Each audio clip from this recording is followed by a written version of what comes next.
Magic Makers. I'm Mom Virella. And I'm CJ Peterson. Welcome to Magic Making Mischief. Today we have a special guest, Alice Wilson, who is also known as Ginger Whimsy, who's a Dickens on the Strand character impersonator. Before we get there, though, we can get into a little mischief. So get your wands to the ready, because we solemnly swear we're up to no good. Mommy, how was your weekend? Very busy with all the holiday stuff and everything. I actually celebrated my niece's birthday and got to see the new Disney movie Wish, which Nice. was actually really good. I'm so happy they made an original story. It was a musical, had a lot of throwbacks to the classics. Loved it. It was a great movie. I want to do a full review. I haven't gotten there yet. And this morning I woke up to an amazing surprise and found out that my YouTube channel has officially gone over 5,000 subscribers now. So thank you all so much. Oh my gosh. I don't even know what. That's so cool. I know, right? Does it do that? I don't know. How did it do that? It made little sweethearts. Just like that. My heart must not be right. I can't. That's so cool. The right angle. Yeah, I know. Congratulations so on 5,000. Pawnee and Marissa said hi. Hi. Well, our weekend has still been unpacking. So unpacking, the renos are done for the new house. We're getting settled in OKC. School is starting in January. And then we're getting ready for Christmas. So in the middle of trying to unpack, I'm also trying to unpack the Christmas and get it settled. So I was telling him beforehand that the last time I was in front of that curtain back there, I was literally on the floor with my computer on a box. I actually have a room now. So I'm like super excited. I'm like, yay, we're finding her out. So basically how my life has been for the last month. The reno guys, the roofer, the plumber, and there was foundation stuff is all done. So we're kind of moving forward, but I'm trying to get it all settled before we start school, because I'm going back as a student to OCU in the spring. Thank you. So we're moving there. But today we're going to be talking about Ginger Whimsy, who's a character impersonator at Dickens on the Strand, which is down in Galveston on December 4th. So welcome. Yeah, the full first weekend of December. Are you going to be there all 2 or 3 days that they're there? Yes. I'm going to be. The festival's actually 2 days. It's Saturday and Sunday. But prior to that, on Friday evening, I'll be at Bishop's Place, which is a wonderful historic mansion. It's a gala they have for the donors to the Galveston Historical Society and the event. So, well, I'm always fascinated how people get into something like this. How did you get into being a character impersonator? I would say this is one of the questions I get asked most often. And the characters that you've seen, the still ones, are actually called referred to as living statues, or sometimes human statues. I call mine living statues because not all the characters that I do are human per se. I do sometimes fairies and things like that. This is a question I probably get asked most often. And it has kind of a long answer. It's kind of several things that came together. First of all, I started doing theater very young, in elementary school, at church. I would be in plays at church, memorize poems and things like that. And then in elementary school, I started doing more theater. And by high school, I was doing plays in high school and with my community theater in my hometown back in Indiana, where I grew up. And then graduated from the University of Wisconsin-Milwaukee with a BA in theater performance. So I've been a performer my whole life in that regard. And then by the mid-ish 2000s or so, I started meeting a lot of people in Milwaukee that were street performers, a lot of whom were part of a circus troupe that we have here called Dead Man's Carnival. And I wanted to figure out something I could do as a street performer on my own, because I ran a sketch comedy troupe for a while too, and it's really difficult having to work around the schedules of 5 or 6 other people and what they've got going on. And so I wanted to find something I could do solo. And I had seen living statue performers at other events, abroad and in movies and stuff like that. So going back a little bit, to 2004, which was my senior year of college, there was a sketch class for the costumers, and they needed a model that could do several weeks wearing the same outfit because it was a really long project. And none of the regular figure models were available to do it. And since it was a clothed project, they're like, you know what, we can hire a student. We'll see if a theater student wants to do it. So I did it. I loved it. So after I graduated that December, I started working as a figure model for drawing classes, painting classes, stuff like that. And I still do that. I do that now mostly at MIAD, which is Milwaukee Institute of Art and Design here in Milwaukee. So that's where the skill of being able to hold still for a long time came in. So that's kind of how it happened. Just kind of all three, and my experience in the military, having to stand still at attention, I guess, part of it too. But all of that stuff just sort of came together in a perfect storm, if you will. So, like I said, very long answer to that question. Oh, great. That's an awesome journey there. I love it. Yeah. So, how many different characters, like human sessions, do you do? Altogether, between living statues and non-living statues, like roving characters, I probably have upwards of like 20ish, almost 30 different characters that I can pull out at this point. There are, a handful of the living statue characters that are the most popular ones that I do most often. So Which ones are? Is it kind of like where the kids go up to the soldiers in Britain and try to make them laugh or giggle or smile or anything? Kind of, yeah. Kids and adults will try to make me laugh. They'll try to make me smile.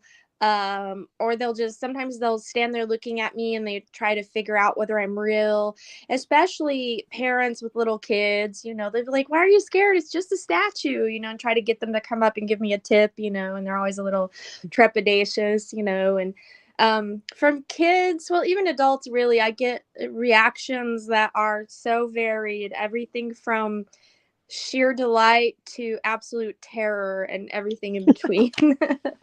So do you how long do you stand there? I mean, especially Dickens on the Strand. Let's stick with that one. Well, festivals like that, I'm usually performing for like 5, 6, 7 hours.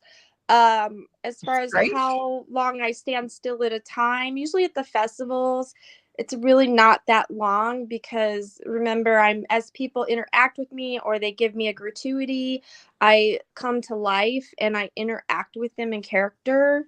So it just depends on how frequently people are coming up. At festivals, it's pretty often because there's a lot of people, so, but I might be still for like 5 minutes, before somebody stops and starts interacting with me. And, or if a bunch of people come up, sometimes it'll be like a bunch of people will come up and there'll be like 10 people, maybe sometimes more, standing there looking at me. I will stay still and I'll not blink for as long as I possibly can.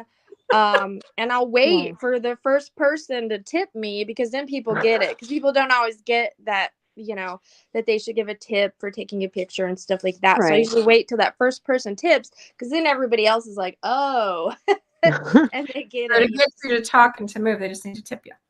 Yes. So speaking of that, like you said, a lot of people don't realize that that's like a thing. Do you just have to tip in cash? Because that's one thing that always bugs me is I always forget to bring cash with me to events like that. It used to be like that, yeah, but now no. Now I have Venmo, I have PayPal, so people can go to either of those, and it's just at GingerWhimsy52, and they can tip me that way. And I'll have my little what do you call those? Not barcodes. QR code. QR code. Thank you. Oh, that's awesome. I love that. That makes it so much easier. I love modern technology. Sometimes it's just like the best. So, actually, the first time I met you was at Dickens on the Strand, and you had the Jacob Marley. And it was funny because it was actually my first time there, and me and my kids were filming, and we were so excited. I'd always wanted to go, and it was about 3 years ago now, I believe. Okay. 3 years ago now. And so we saw you, and you were set up in the middle of the street with the Jacob Marley, and we had the camera, and all of a sudden you came to life, and we were just like, Oh, okay. It was so perfect though. I loved it. That was awesome. So yeah, it must have been either 2018 or 2019, because that's when I started Dickens, was 2018. I did 18, 19, and then 20, of course, was canceled because of the pandemic. And then in 21, I had to cancel because I had COVID. Oh, I okay. got it right before Thanksgiving, and I wasn't sure if I'd be better. So I canceled just preemptively. And then I You know ended what? up being better and could have done it. So I was kind of like, rats. But It may have yeah, been 18 or 19 because like I forget, like yeah, I started doing more yeah, events during about that time, right before the shutdown, is when I yeah, really started doing yeah. more So maybe events. like 19, then maybe Yeah, I think 2019. that was probably it. It doesn't seem like it should have been that long ago though. I know, right?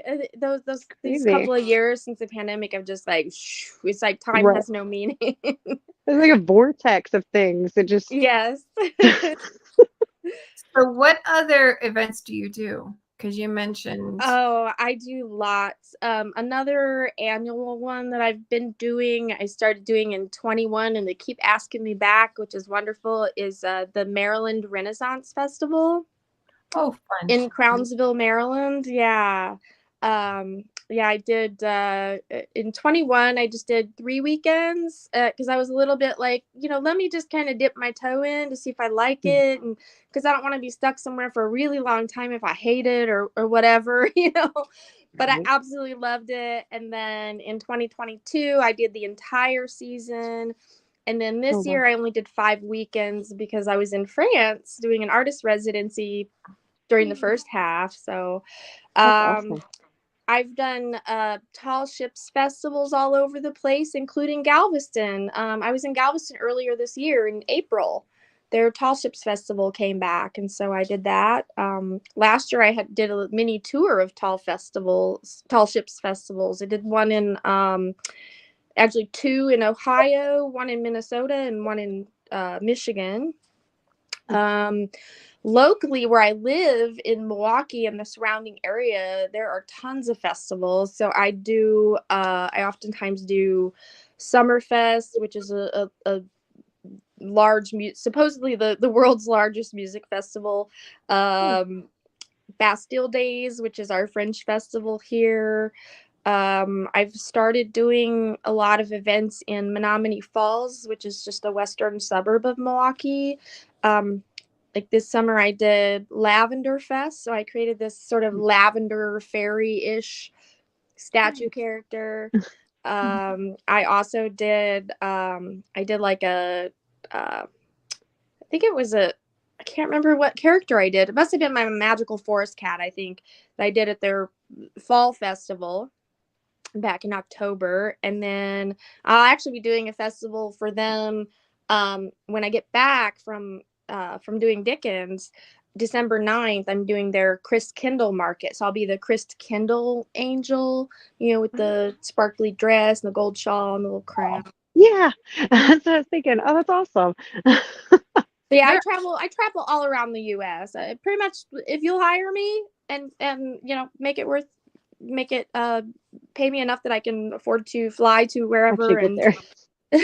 make Right. it worth, make me able to get there and cover my accommodations and stuff like that. I'll go wherever. I mean, I've even performed in Edinburgh, Scotland at Oh the Edinburgh wow. That's Fringe.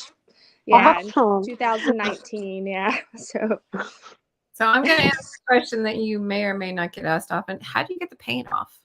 Does that um paint the whole thing, like all of you?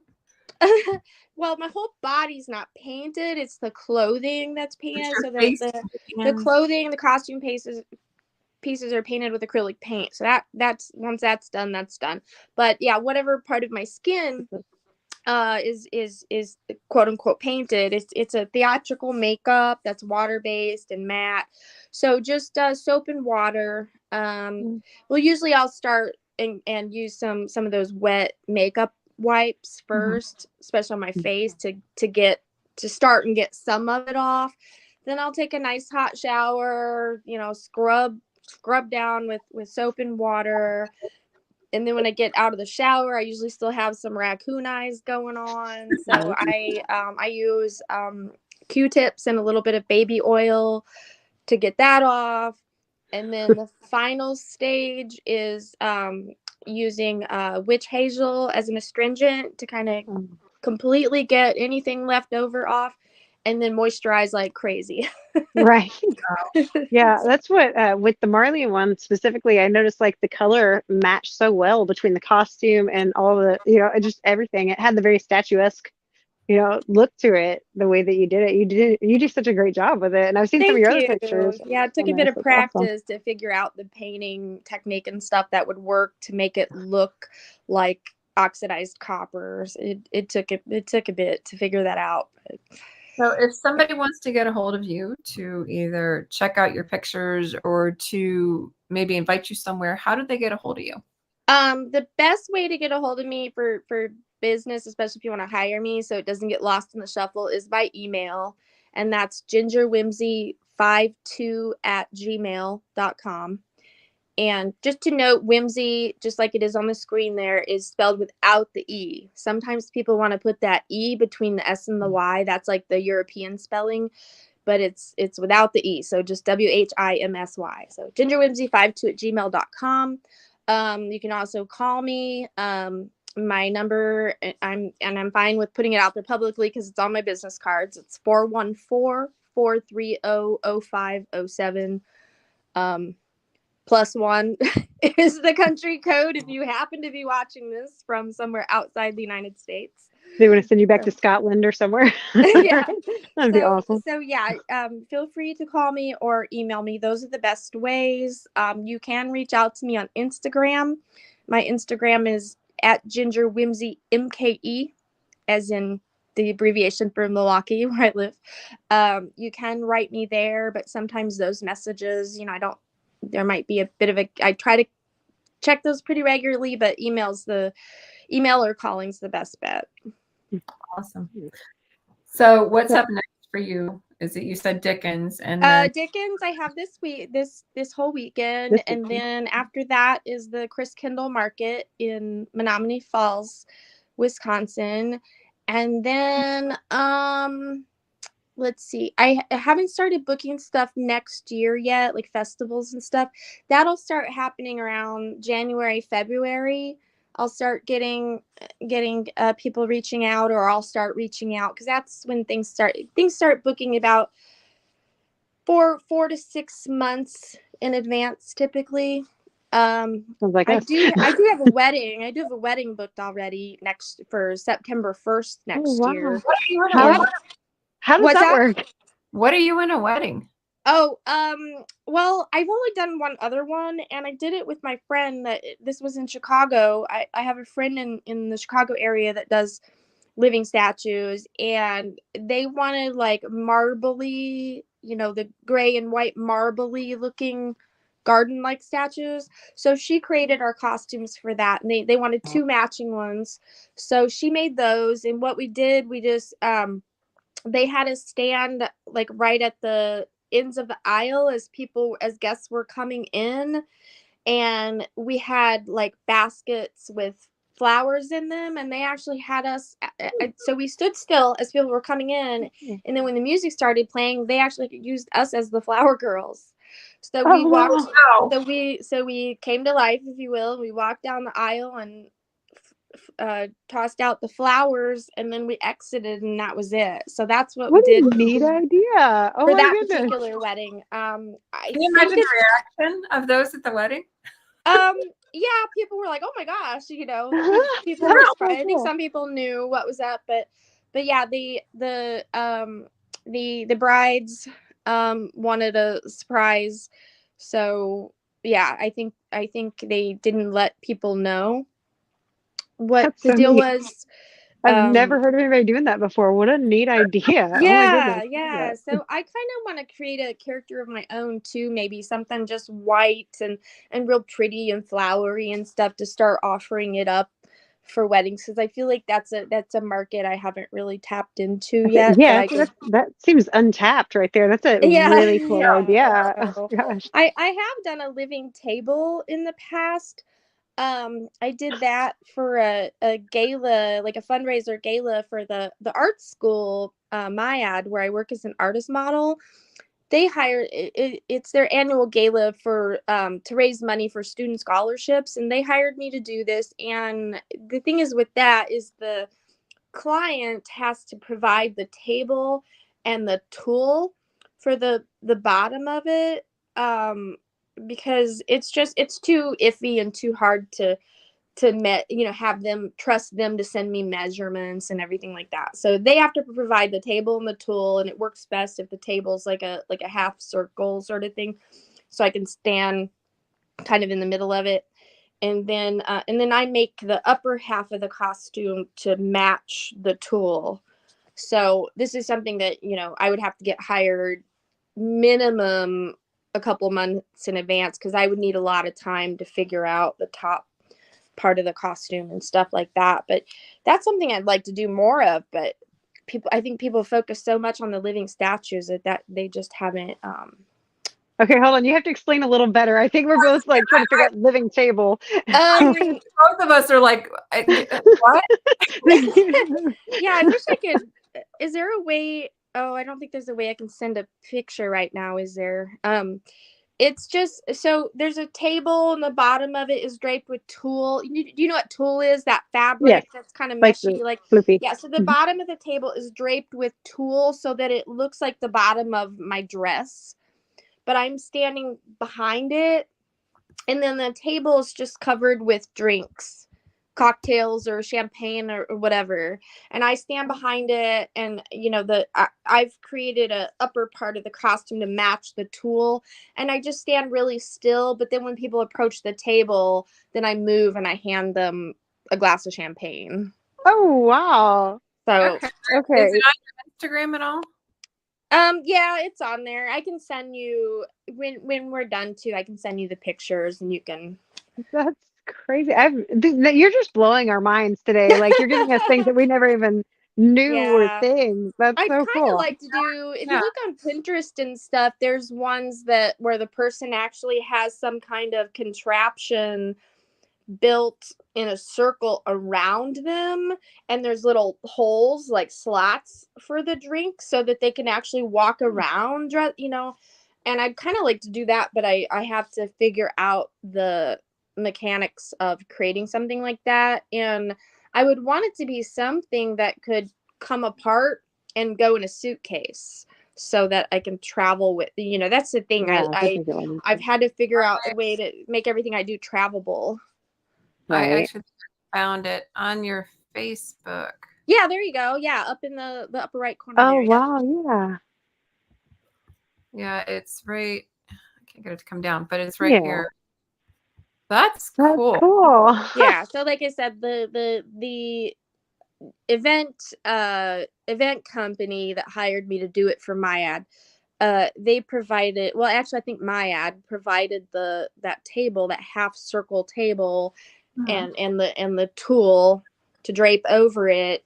And they sent me pictures of the tool, so I could see the colors and everything. And then I had to come up with create a costume to match it. So I did like you can see there's kind of showgirlish looking, like I made a little headpiece with feathers and everything like that. You're very, very creative. I would have Really? I've never heard of some of these ideas. Yeah. That is really cool. So do you have any advice? We have a few minutes left. Do you have any advice for anybody looking into getting into something like this? Oh gosh. Wow. If they're looking to do living statues specifically, I would say, if you're in a metropolitan area, post on Facebook and ask. Chances are, if you're in a larger city, there's probably somebody doing it. So you can find out who that is and reach out to them and see if they are willing to like train you. Otherwise, if you're not too faint of heart and you're okay with being nude in an artistic setting, getting into art modeling would be a great way to get the practice, like holding still and that sort of thing. And you'd get into that by contacting, arts groups or art schools in your area, that kind of thing. otherwise, as far as costuming, I mean, you can just, I'm not suggesting that you copy exactly what somebody else is doing, but if you just Google living statues, human statues, or look on Pinterest, there's just, A lot of gazillions research. of pictures and stuff for inspiration. I get inspired a lot by historical figures, movies, literature, things like that. Let's see, I So wouldn't be able to do it because I would laugh too much. oh, See, I Those little kids that are trying to make me laugh. see again, people, I get asked that a lot. How do you not laugh? How do you not do this? How do you not break character? Again, I've done theater my whole life, so it's the same idea. It's like when I'm performing, it's like I'm on stage. You're not going to make me laugh. You're not going to make me, because just like in theater, like when you go see a play, the actors on stage, they're obviously able to hear people that are doing stuff in the front row or whatever, and they can't stop and start laughing and react to that. They have to just ignore it. Or sometimes you are so in the zone. I mean, this is the case sometimes I think I'm so in the zone, I just don't even, I don't notice what somebody's doing, or I'm just so in the zone that I'm able to just kind of tune it out and not let yeah. it distract Very me. hyper focus on the character and what you're doing where Yeah, you are. yeah. One place I love performing, one of my favorite places to perform, is the Maryland Renaissance Festival.